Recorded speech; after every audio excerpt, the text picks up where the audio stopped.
আল্লাহ রাসূল বললেন, আমি আমার জীবনের সবচাইতে গুরুত্বপূর্ণ আসরের নামাজের পরে তোমাদের শোনাবো। প্রত্যেকটি সাহাবী কান খাড়া করলেন, কারণ রাসূলের প্রত্যেকটি কথার গুরুত্ব আছে না নাই? রাসূল যত কথা বলেন, এ কথা কি রাসূল বলেন না আল্লাহ বলেন? কোরআন শরীফ তার দলিল, মা ইয়ান্তিকু আনিল হাওয়া ইন হুয়া ইল্লা ওয়াহয়ুন ইউহা, যে আমার নবী নফসের তাড়নায়, মনের ইচ্ছায়, স্বৈরাচারী ভাষায় একটা কথাও রাসূল বলেন নাই। রাসূল যা বলেছেন সবকে বলাইছে, আল্লাহ বলাইছে। আসরের নামাজের আজান দিলেন হযরত বেলাল। বাংলাদেশের মুয়াজ্জিনের আজান দেয়, ওই আজান বাংলাদেশের মধ্যে ঘোরাফেরা করে। আর হযরত বেলাল যখন আজান দেয়, ওই আজানটা আল্লাহর আরশ পর্যন্ত পৌঁছে যায়। আসরের নামাজের ইমামতি করবে কে? আল্লাহর নবী। জোরে কোন কে? আর আজান দিল কে?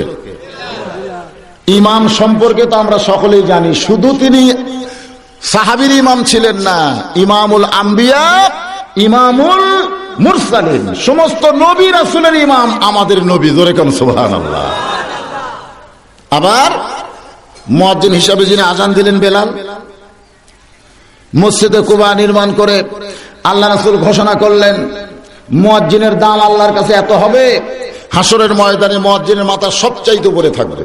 শুধু মাথা উপরে থাকবে না, আল্লাহ কুদরতি হাতে একটা টুপি মুয়াজ্জিনের মাথায় পরায় দিবে, যেই টুপির মধ্যে 70টা পূর্ণিমার চাঁদ বসানো থাকবে। আবু বকর বলে, হুজুর আমি মুয়াজ্জিন হব। ওমর ফারুক বলে, হুজুর আমি মুয়াজ্জিন হব। ওসমান গনি কয় আমি মুয়াজ্জিন হব। আলী বলতেছে আমি মুয়াজ্জিন হব। রাসূল বললেন, তোমরা হবার চালিত হবে না, কারণ যিনি আজান দিয়েছেন সে আল্লাহ। দুনিয়ার প্রথম মুয়াজ্জিন কে হবে নিয়োগ দিয়েছে, তার নাম হলো হযরত বেলাল। জোরে বলেন, তার নাম কি? এখন আপনারা বলেন, মুয়াজ্জিন কে করেছে? আল্লাহ। তোমরা আমার কাছে দাবি করলে হবে? সমস্ত সাহাবীরা বললেন, হুজুর বেলালের মুয়াজ্জিন হবে, এই যোগ্যতা কোথায় পাইলো? আল্লাহ রাসূল বললেন, জিহ্বার মধ্যে পেরেক ঢুকাছো, কারা জিহ্বা বার করো? কোন সাহাবী জিহ্বা বার করে না। রাসূল বললেন, বেলাল শুধুমাত্র আল্লাহর জিকির করার কারণে কাফের বেঈমান বুকে পাথর চাপা দিয়ে রাখছে সারা রাত, সকালবেলা আল্লাহ ছাড়ে না বলে জিহ্বা টেনে বের করে জিহ্বার মধ্যে পেরেক ঢুকাই দিছে। এরপরেও বেলাল আল্লাহকে ছাড়ে নাই। ওই জিহ্বা দিয়ে আজান দিলে আজান শুধু দুনিয়াতে থাকে না, পৌঁছে যায় আল্লাহর আরশে। জোরে কোন কথা ঠিক কিনা? হযরত বেলাল আসরের আজান দিলেন। আজান দেওয়ার সঙ্গে সঙ্গে প্রত্যেকটা সাহাবী পাগলের মতন মসজিদের দিকে দৌড়ে আসতেছেন। এতদিন বেলাল আসরের আজান দিয়েছে, কিন্তু এত জোরে জোরে মুসল্লিরা আসে নাই। কিন্তু আজকে জোরে জোরে আসার কারণ হলো, আসরের পরে নবী সবচাইতে গুরুত্বপূর্ণ ওয়াজ করবে। যারা আগে বসবে তারা ভালো শুনবে, আর যারা পিছনে পড়বে তারা, আপনারা বলেন তো, নবী যখন ওয়াজ করে তখন সাহাবীরা কি ঘুম পাড়ে নাকি? একদিন আল্লাহ রাসূল ওয়াজ করতেছে, পিছন দিকে এক সাহাবী দাঁড়ায় আছে। রাসূল বলেন, এজলেস, বসো। তুমি দাঁড়াইছো কেন? বলতেছে, হুজুর আমি হলাম রাখাল সাহাবী। হযরত বেলাল যখন নামাজের আজান দিয়েছে, আমি তখন রাখালি বাদ দিয়ে আপনার পিছনে নামাজ পড়ার জন্য দৌড় শুরু করছি। কিন্তু আস্তে আস্তে এত দেরি হয়ে গেছে যে আমি মসজিদের ভিতরে জায়গা পাইনি, বারান্দায় জায়গা পাইনি, একেবারে শেষে জায়গা পাইছি। তা আপনি যখন ওয়াজ শুরু করছেন, আমি দূরে বসে আপনার ওয়াজ শোনা যায়, কিন্তু আপনার চেহারা দেখা যায় না। আপনার পবিত্র চেহারা দেখার জন্য আমি রাখাল দাঁড়ায় আছি। সঙ্গে সঙ্গে রাসূল বললেন, সাহাবীরা তোমরা মাঝখানে রাস্তা করে দাও, আমি ওই রাখালের কাছে যাবার চাই। জোরে কোন সুবহানাল্লাহ। ওমর ফারুক বলে, নবীজি রাখালের কাছে আপনি যাবেন কেন? ওই রাখালি তো আপনার কাছে আসতে পারে। রাসূল বলেন, ওমর রাখালের কলিজার মহব্বতের এমন পাওয়ার, এই পাওয়ারের কারণে আমি নবী রাখালের কাছে যাবার চাই। ইমাম গাজ্জালি বলেন, পৃথিবীর যেখানে তোমরা থাকো না কেন, নবীর মহব্বত যদি কলিজার মধ্যে থাকে, তুমি মদিনায় যাবার না পারলে কি হবে? মদিনার নবীকে আল্লাহ তোমার কাছে পৌঁছায়া দিবে। আপনারা বলেন তো, যাদের মাথায় টুপি আছে তাদের কাছে নবী আছে না নাই? যাদের মুখে দাড়ি আছে তাদের কাছে নবী আছে না নাই? যাদের সুন্নাত আমল করে তাদের কাছে নবী আছে না নাই? ওনারা নবীকে মদিনায় রাখে নাই, নিজের শরীরের ভিতরে নবীকে সেট করেছে। জোরে কোন কথা ঠিক কিনা ভাই? খুব খেয়াল করেন। আসরের নামাজ এখন যদি বলি কয় রাকাত, জোরে কোন আসরের নামাজ কয় রাকাত? আরো জোরে, জোরসে বলুন। দেখেন দুই একজন 8 কইছে, কিন্তু সানির ঠেলায় 8 শোনাই যাচ্ছে না। আমি কিন্তু বলি নাই যে আসরের ফরজ কয় রাকাত, তা বলছি নাকি? আমি বলছি আসরের নামাজ কয় রাকাত। কিন্তু আপনারা অনেকেই 4 বলার পিছনে কারণ হলো আপনারা 4ই পড়েন, 8-এর ধার দিয়ে যান না। আপনারা 4 রাকাতই পড়েন, ঠিক করে বলেন 4 পড়েন না? রাকাত 8 হলেও কি 8 পড়েন? সাহাবীরা জিজ্ঞেস করলেন, ইয়া রাসূলুল্লাহ, যোহরের পূর্বে 4 রাকাত সুন্নত, আসরেরও পূর্বে 4 রাকাত সুন্নত, এই 2 সুন্নত সম্পর্কে আমাদের একটু বলেন। আল্লাহ রাসূল বললেন, যোহরের পূর্বে 4 রাকাত সুন্নত হলো ইবাদত, আর আসরের পূর্বে 4 রাকাত সুন্নত হলো মাহাব্বত। খুব খেয়াল করবেন, যোহরের পূর্বে 4 রাকাত সুন্নত কি? ইবাদত। ইবাদত জোরে কোন কি? আর আসরের পূর্বে 4 রাকাত সুন্নত হলো মাহাব্বত। যার কলিজায় আল্লাহর মহব্বত যত বেশি, সে আসরের সুন্নত আদায় করবে। কলিজার মধ্যে আল্লাহর মহব্বত কম হলে ফতুয়া দিবে, না পড়লে তো আর গুনাহ নেই। ফতুয়া দিচ্ছে, ভেতর থেকে ফতুয়া হচ্ছে, আসরের পূর্বে 4 রাকাত সুন্নত না পড়লে কি কোনো গুনাহ আছে নাকি? আল্লাহ নবী বললেন, আল্লাহর মহব্বতে আসরের পূর্বে কেউ যদি 4 রাকাত সুন্নত আদায় করে, ওই সুন্নতকে বলা হয় সুন্নতে জায়েদা। হেরেমের মধ্যে নামাজ পড়লে যেমন সওয়াব হবে, আসরের পূর্বে 4 রাকাত সুন্নত পড়লে আল্লাহ তেমন সওয়াব দিবে। এখন সওয়াব বেশি না কম? এরপরেও মন কি বলবে, না পড়লে তো আর গুনাহ নাই। এই জন্য অধিকাংশ মসজিদে অনেক মুসল্লি আসরের পূর্বে 4 রাকাত সুন্নত পড়ে না, যার কারণে সরাসরি বলে দিয়েছে আসরের নামাজ 4 রাকাত। আসরের ফরজ 4 রাকাত নামাজের ইমামতি করলেন আল্লাহর নবী। 2 ওয়াক্ত নামাজের সালাম ফিরাই নবী সাহাবীর দিকে মুখ ঘুরাই। একটা হলো ফজর, একটা হলো আসর। জোরে কোন কয় ওয়াক্ত? আপনার বলেন তো, রাসূল যে সাহাবীর দিকে মুখ ঘুরাইছেন, এই মুখ ঘুরানোর কারণ কি? আল্লাহর নবী যেই মাত্র সালাম ফিরে সাহাবীর দিকে মুখ ঘুরায়, এমন সময় হুযায়ফাতুল ইয়ামিন বলে, ইয়া রাসূলুল্লাহ, এই মাত্র কাবার দিকে আপনি মুখ করে নামাজ পড়লেন, নামাজের সালাম ফিরে আপনি কাবাকে পিছনে ফেলা আপনি আমাদের দিকে মুখ করলেন, হুজুর এর কারণ কি আমরা জানতে চাই। আল্লাহর নবী বললেন, সাহাবীরা রে, আমি এতক্ষণ নামাজ পড়লাম পাথরের কাবার দিকে মুখ করে, আর সালাম ফিরে আসল কাবাকে আমি দেখতে পাই। এতক্ষণ নবী নামাজ পড়ছেন পাথরের কাবা। জোরে কোন কিসের কাবা? মক্কার কাবা। এটা কিসের কাবা? আর সালাম ফিরাইয়া আমি আসল কাবাকে দেখতে পাই। সমস্ত সাহাবীরা চমকে গিয়ে বলে, রাসূলুল্লাহ, আপনার কথা আমরা পুরোপুরি বুঝতে পারি নাই। রাসূল বললেন, সাহাবীরা রে, তোমাদেরকে মনে নাই যেদিন মক্কা বিজয় হলো? মক্কা বিজয় হওয়ার পরে আল্লাহ নবী বললেন, সাহাবীরা এই মুহূর্তে তোমরা কি করবার চাও? সাহাবীরা বলে, রাসূলুল্লাহ, এত যখন মক্কায় আসলাম, প্রথম কাজ হলো আমরা আল্লাহর ঘর তাওয়াফ করব। জোরে গান, আল্লাহর ঘর কি করব? নবী আমার সমস্ত সাহাবীদের নিয়ে আল্লাহর ঘর তাওয়াফ করা শুরু করলেন। তাওয়াফ হলো 7 পাক। জোরে কোন কয় পাক? নবী 7 পাকে তাওয়াফ শুরু করে যেই মাত্র 4 পাক হয়েছে, সঙ্গে সঙ্গে নবী তাওয়াফ বন্ধ করে দিলেন। সাহাবীরা বলে, রাসূলুল্লাহ, 7 পাক না দিলে তাওয়াফ কমপ্লিট হয় না, কিন্তু আপনি 4 পাকে কেন তাওয়াফ বন্ধ করলেন? নবী বললেন, সাহাবীরা রে, যেই কাবা আমরা তাওয়াফ করতেছি সেই কাবার খবর কি তোমাদের জানা আছে? সমস্ত সাহাবীরা বলে, হুজুর কাবা আল্লাহর ঘর, এর আবার কি খবর আমরা জানবো? রাসূল বললেন, বাহির থেকে আমরা দেখতেছি কাবা আল্লাহর ঘর, এখন কাবার দরজা খুলে দেখতে হবে এই মুহূর্তে কাবার খবর কি। রাসূল কিন্তু 7 পাক না দিয়ে 4 পাক দিয়ে কাবার দরজা খুলে দেখে কাবার ভিতরে 360টা মূর্তি ভরে রাখছে। কয়টা? ওমর ফারুক দা গরম হচ্ছে কার উপর? আপনারা এখন তো কার উপর? ওমর ফারুক খুবই গরম। রাসূল বলে, ওমর সিসি করো কেন? বলে, এতদিন মদিনা থেকে কোন কাবার দিকে মুখ করে নামাজ পড়ছে? এতদিন যে আমরা মদিনা থেকে মসজিদে কেবলা তাইন কিন্তু মদিনায় আছে, জোরে কোন আছে না নাই? যারা হজ করছেন তারা জানেন। আগে রাসূল বাইতুল মুকাদ্দাসের দিকে নামাজ শুরু করছেন, পরে আল্লাহ কাবার দিকে ঘুরে দিয়েছেন, সেই জন্য দুই কাবা মসজিদে কেবলা তাইন। ওমর ফারুক বলে, এতদিন মদিনা থেকে কোন কাবার দিকে মুখ করে নামাজ পড়েছে যে কাবার মধ্যে 360টা মূর্তি। আল্লাহ রাসূল বলেন, ওমর কাবাও ভালো থাকবে না যদি কাবার কাছে আল্লাহওয়ালা না থাকে, মসজিদ ভালো থাকবে না মসজিদের কাছে যদি মুসল্লি না থাকে। জোরে কোন কথা ঠিক কিনা? আমার এলাকার এক মসজিদের মুয়াজ্জিন একলা একলা নামাজ পড়ে। কয়জন নামাজ পড়ে?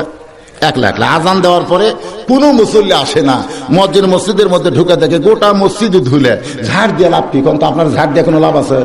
কোনো মুসল্লি আসে না। তখন ওর কারোতে একটা গামছা থাকে, এই গামছাতে গোটা দিক বাড়ি মারে, বাড়ি মারে ওই জায়গা পরিষ্কার করে। আল্লাহু আকবার। একদিন এশার নামাজের আজান দিছে, আজান দেওয়ার পরে কারেন্ট গেছে। এশার নামাজের আজান দেওয়ার পরে কি গেছে? কারেন্ট গেছে। মুয়াজ্জিনক লাগছে ভয়, কেউ যে আসে না, জিন যদি ঠেসা ধরে, হয়তো সেজদার গেছে, দিন ঠেসা ধরবে, কারেন্ট যে গেছে। মুয়াজ্জিন ভয়ে তালা লাগা দিয়ে বাড়িতে যে নামাজ পড়তেছে। আজান দিছে মসজিদে, নামাজ পড়তেছে বাড়িতে। এক শ্বশুর আইছে জামাইয়ের বাড়ি। শ্বশুর কার বাড়িতে আইছে? জামাইয়ের বাড়িতে। আইসা এখন মসজিদে মুয়াজ্জিন আজান দিয়েছে, জামাতে নামাজ পড়নি হতে মসজিদে আইসা দেখে তালা দেওয়া, লাইট মারা দেখে তালা দেওয়া। ওইও ভয়ে দৌড়, কিরে আজান দিল মসজিদে, আবার তালা, এটা কে দিল রে? রাস্তার মধ্যে গল্প করতে দেখে, ভাই মসজিদে আজান হলো না, বেনামাজেরা বলতেছে আমরা শুনেছি আজান হয়েছে, তো তালা কে? আমরা তো জানি না, আমরা নামাজ পড়ি না, আজান শুনি। ও লাইট নিয়ে মুয়াজ্জিনের বাড়িতে গেছে, যাই দেখে মুয়াজ্জিন কত কামাতি সালা কাত কামাতি সালা করে বাড়িতে নিয়ত করতেছে। ওই মুয়াজ্জিন সাহেব আজান দিলে কোন জায়গায়, নামাজ পড়ো কোন জায়গায়? কেউ নাই ভাই, কারেন্ট গেছে, আমার ভয় লাগছে। আপনারা কি মনে করতেছেন মসজিদ যতই সুন্দর করা হোক, মসজিদের আশেপাশে মুসল্লি না থাকলে মসজিদের মধ্যে ধুলা পাতা পড়বে কি পড়বে না? জোরে কোন পড়বে কি পড়বে না? মসজিদ ঝাড় দেয় না, কারণ মুসল্লি আসে না। শুধুমাত্র জুমার দিনে মসজিদ পরিষ্কার করে, কারণ জুমার দিনে কতগুলো মুসল্লি সিনা টান করে রাস্তা গ্রহণ করে। জোরে কোন ঠিক কিনা? আসবে সবার শেষে, যাবে সবার আগে। হাইরে সাইজ ভাই, ওরকে সাইজ দেখলে সেই রকম, সবার শেষে আসবে, সবার আগে চলে যাবে। আজকে আমাদের বাংলাদেশের অধিকাংশ মসজিদের অবস্থা তাই হয়েছে। বাজানকে একটু খেয়াল করেন, আল্লাহর নবী বললেন, ওমর এতদিন আমরা মদিনায় ছিলাম, কিন্তু কাবার পাশে যারা ছিল তারা হলো মূর্তিওয়ালা। জোরে কোন কিওয়ালা? আর আমরা আল্লাহওয়ালা ছিলাম কোন জায়গায়? মদিনায়। জোরে কোন আল্লাহওয়ালা কোন জায়গায়? আর কাবার আশেপাশে যারা ছিল তারা কি? এই জন্য কাবার মধ্যেও মূর্তি ঢুকেছে।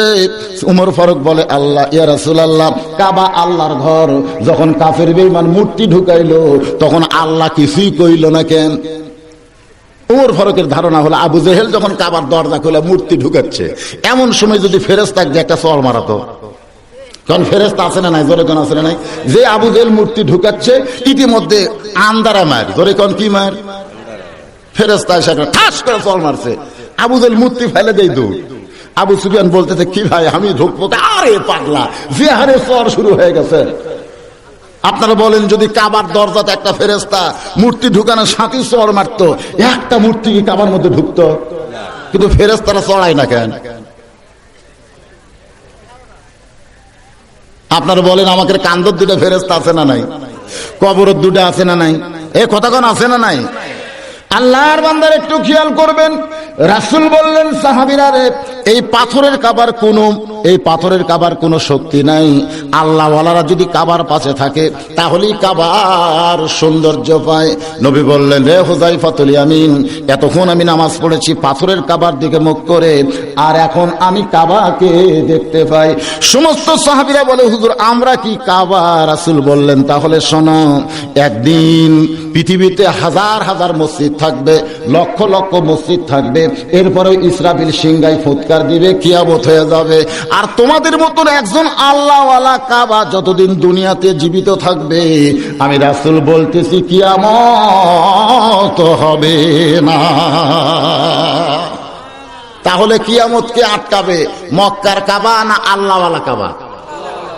খুব খেয়াল করবেন, আসরের নামাজ আর ফজরের নামাজ এই দুই নামাজের সালাম ফিরে নবী সাহাবীর দিকে মুখ ঘুরানোর কারণ হলো আসরের নামাজের পরে সূর্য অস্তের আগে কোনো সুন্নত নফল, ফজরের নামাজের পরে সূর্য উদয়ের আগে কোনো সুন্নত নফল, মাগরিবের নামাজের পরে সুন্নত নফল আছে না নাই, জোহরের নামাজের পরে সুন্নত নফল আছে না নাই, এশার নামাজের পরে সুন্নত নফল বেতের আছে না নাই, শুধুমাত্র দুই ওয়াক্ত, একটা হলো ফজর আর একটা হলো আসর। নবী যখন আসরের সালাম ফিরে সাহাবীর দিকে মুখ ঘুরায়, এমন সময় সাহাবীরা সাইদ হয়ে বসে নবীর চেহারার দিকে তাকায় আছে, কারণ আল্লাহর নবী আজকে জীবনের সবচাইতে গুরুত্বপূর্ণ ওয়াজ শোনাবে, নবী জীবনের গুরুত্বপূর্ণ ওয়াজ শোনাবে। এই ওয়াজ শোনার জন্য সাহাবীরা পাগল। জোরে কোন সাহাবীরা কি? আপনারা কি না? এখন গুরুত্বপূর্ণ শুরু করলি, যদি আমি বলি সুদ খালে এই হয়, ঘুষ খালে এই হয়, নামাজ না পড়লে এই হয়, মানুষের দল করলে এই হয়, দল করা লাগবে আল্লাহর, এগুলো যদি এখন শুরু করি তখন ওই যে ওখানে যে তেলতলা গোয়েন্দার বলবে কি হলো, কিছু তেলতলা আছে না নাই? ধরে এখন আছে না নাই? আমার ওয়াজের মধ্যে শুনবেন দুই ধরনের গোয়েন্দার সমাজ নষ্ট করছে, একটা হলো তেলতেলা আর একটা হলো ফোঁকা। ধরে কোন একটা কি? এই তেলতলা ফোঁকারা কিন্তু মাহফিলে আসবে না, সবসময় চাষতলে ঘুরবে আর খালি দেখবে কি ওয়াজ করে কি কয়। কোরআনের মাহফিল আসেন, আল্লাহর নবীর জীবনের গুরুত্বপূর্ণ ওয়াজ শোনার জন্য সাহাবীরা পাগল হয়ে গেছে। আমার নবীর উম্মতেরা কেউ আর শুনবে না। নবী আমার সঙ্গে সঙ্গে দাঁড়িয়ে গেলেন। এতক্ষণ নবী আমার বসেছিলেন, এবার নবী দাঁড়িয়ে গেছেন। আবু বকর বলে, রাসূলুল্লাহ হুজুর আপনি বসে বসে ওয়াজ করেন, জীবনের গুরুত্বপূর্ণ ওয়াজ করবেন, এইটা আপনি বসে বসে ওয়াজ করেন, আপনি দাঁড়াইছেন কেন? রাসূল বলে, সাহাবীরা রে, আজকে যে ওয়াজটা আমি তোমাদের শোনাবো বাবা, এই ওয়াজটা শুধু শোনাবো না, এই ওয়াজটা আমি তোমাকেও দেখাবার চাই।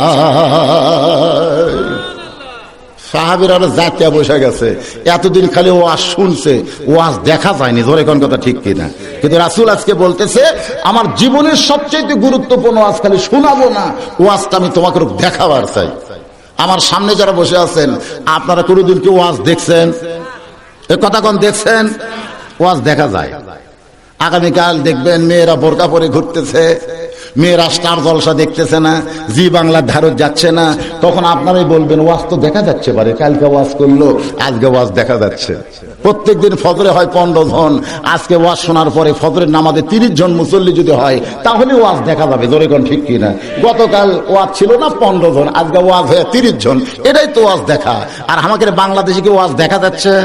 খালি শোনা যাচ্ছে। এত ওয়াজ হয় বাংলাদেশে, কিন্তু পরিবর্তন হচ্ছে না কেন? আল্লাহর নবী বললেন, আমি আমার জীবনের সবচাইতে গুরুত্বপূর্ণ ওয়াজ শুধু তোমাদেরকে শোনাবো না বাবা, আমি ওয়াজটা তোমাদের দেখাবার চাই। সমস্ত সাহাবীরা করে সাইজ হয়ে বসে গেছে, কারণ দেখবে। এমন সময় নবী আমার মেহরাবের মধ্যে ঢুকতেছে। মসজিদের সামনে যে জায়গাটা থাকে, এই জায়গার নাম হলো মেহরাব। ধরে কোন জায়গার নাম কি? আপনারা বলেন তো, মেহরাব কি জন্য তৈরি করা হয়েছে? মেহরাব কেন তৈরি করা হয়েছে? ইমাম সাহেব যদি পুরোপুরি মেহরাবের মধ্যে যায়, তাহলে জামাত কিন্তু মাকরুহ হবে। এই জন্য যখন ইমাম সাহেব দাঁড়াবে, অর্ধেক পা মসজিদে অর্ধেক মেহরাবের মধ্যে রাখলে জামাত আপনারা ফজিলত পাবেন। আর পুরোপুরি যদি মেহরাবের মধ্যে ঢুকে যায়, মেহরাব কিন্তু মসজিদ না, তবে মেহরাব হলো মসজিদের অংশ। মেহরাব হলো অস্ত্র রাখার জায়গা।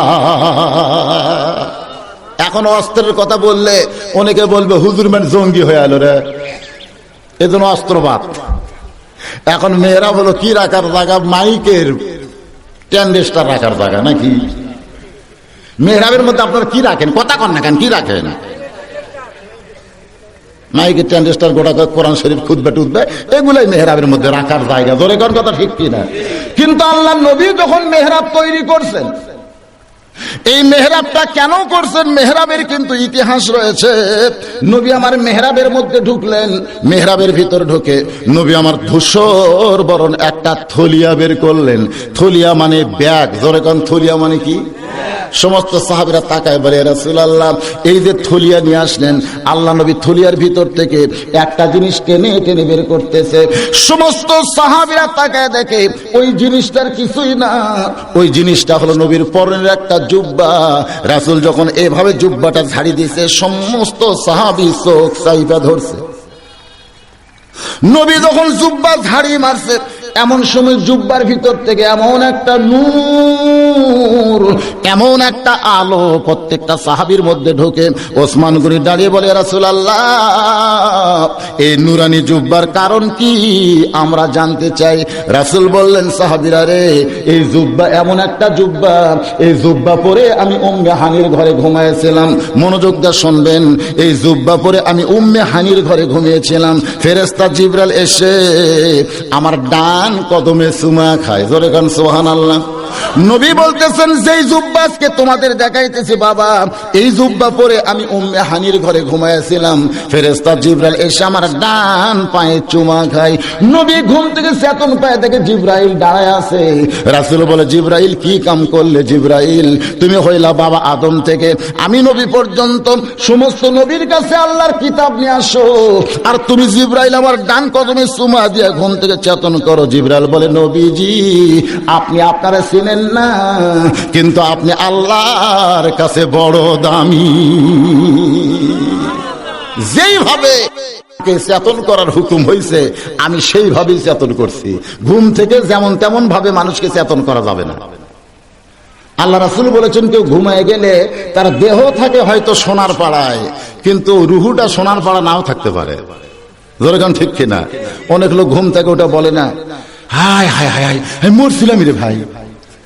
মরছিল কেমনি? কয় আর রাস্তা ঘুরতে একটা গাড়ি এসে আমার উপর ছিল। ওই কি রাস্তা ঘুরছে না ঘর ঘুম পাড়ছে? কারণ স্বপ্নে অনেক লোক কিন্তু অনেক জায়গায় যায়। আল্লাহর বান্দার একটু খেয়াল করবেন, এই জন্য ঘুমের পূর্বে আমরা একটা দোয়া পড়ি, আল্লাহুম্মা বিইসমিকা আমুতু ওয়া আহইয়া। আমুতু মানে মরে যাওয়া, আল্লাহ যদি চেতন করেন। এই জন্য ঘুমের পূর্বে ইমাম গাজ্জালী তওবা করে ঘুমাতেন। একজন ছাত্র বলে, হুজুর তওবা করে কাঁদেন কেন? ইমাম গাজ্জালী বলেন, আজকের ঘুমটা যদি জীবনের শেষ ঘুম হয়ে যায় তাহলে পাপ কাঁদেনি আমি ঘুমাবো না। ঘুমের আগে তওবা করে প্রত্যেকটা আল্লাহর বান্দা ঘুমানো দরকার। এই ঘুম জীবনের শেষ ঘুম হতে পারে। জোরেগণ পারে কি পারে না? আল্লাহ নবী বললেন, সাহাবীরা রে, ফেরেশতা জিবরাইল ঘুম থেকে চেতন করে আমার ডান হাতখানা ধরে আমাকে টাইনা বের করে নিয়ে যায়। জমজমের কূপের ওযু করায়া, জমজমের কূপের পানি দিয়ে আমাকে ওযু করায়। তার মানে বোঝা গেল মানুষ ঘুমায় গেলে তার ওযু জোরে কন থাকে। তো মসজিদের মধ্যে লাখের ডাক তোলে অনেকে। ইমাম সাহেব খুতবা দিচ্ছে, বসে থাকে। অনেক লোকের কিন্তু বসে থাকে ঘুম পাড়া অভ্যাস আছে। আছে না নাই? জোরে কেন আছে না নাই? ঘুমাইলে ওযু থাকে না। এখন মাঘ মাসে বক্তা, দ্বিতীয় বক্তা ওয়াজ করতেছে আর প্রধান বক্তা ঘুম পাড়তেছে। তো প্রধান বক্তার টাইম হয়ে গেছে, এখন কমিটির লোকেরা ডাক পাড়ে যায়, হুজুর ওঠেন। ঘুমোত্তা গোটায় আবা গাওয়াত দিয়ে তেজে আসতেছে। একজন বলতেছে, ওযু করবেন না? বলে, ওযু কিসের? বলে, আপনি তো ঘুমালেন। বলে, আরে পাগল, নাউমুল আলেমে খায়রুম মিন ইবাদাতিজ জাহিল। আল্লাহ রাসূলুল্লাহ সাল্লাল্লাহু আলাইহি সাল্লাম, আল্লাহ রাসূল বলেছেন, মূর্খের ইবাদতের চাইতে আলেমের নিদ্রার দাম বেশি। আমি আলেম মানুষ, আমি ঘুমালে দোষ কি? তোরা ঘুমালে ওযু যাবে, আমার ওযু যায়? আপনারা বলেন তো, জিবরাইল যখন জমজমের কূপের পানি দিয়ে নবীকে ওযু করাইতেছে, এই কথার দ্বারা কি বুঝলেন? ঘুমাইলে ওযু নষ্ট হয়ে যায়। আল্লাহ নবী বললেন, সাহাবীরা রে, যেই জুব্বা আমি তোমাদের দেখাইতেছি বাবা, এই জুব্বা পরে আমি জমজমের কূপের পানি দিয়ে ওযু করার পরে ফেরেশতা জিবরাইল আমাকে হাত ধরে টেনে নিয়ে যায় কাবা থেকে উত্তর পূর্ব কোণা মাত্র 150 মিটার। ওই জায়গায় একটা বোরাক দাঁড়ায় আছে। রাসূল বললেন, যেই জুব্বা আমি তোমাদের দেখাইতেছি, এই জুব্বা পরেই বোরাকের কাছে গিয়া আমি বললাম, জিবরাইল, এই গভীর রাতে আমাকে ঘুম থেকে চেতন করে ওযু করা এই প্রাণী বুঝি আমাকে দেখাবার জন্য আইছো? ফেরেশতা জিবরাইল বলে, হুজুর আপনি জানেন না, এইটা দুনিয়ার কোন জঙ্গলের সাধারণ প্রাণী নয়। এই প্রাণীর নাম হইল বোরাক। এই বোরাকের পিঠে যদি আপনি চড়েন, বোরাক আল্লাহর আরশে আপনাকে পৌঁছে দিবে। আল্লাহর নবী বললেন, সাহাবীরা, যেই জুব্বা আমি তোমাদের দেখাইতেছি বাবা, এই জুব্বা পরা অবস্থায় আমি বোরাকের কাছে গিয়া আমার ডান হাতখানা বোরাকের উপরে রাখলাম।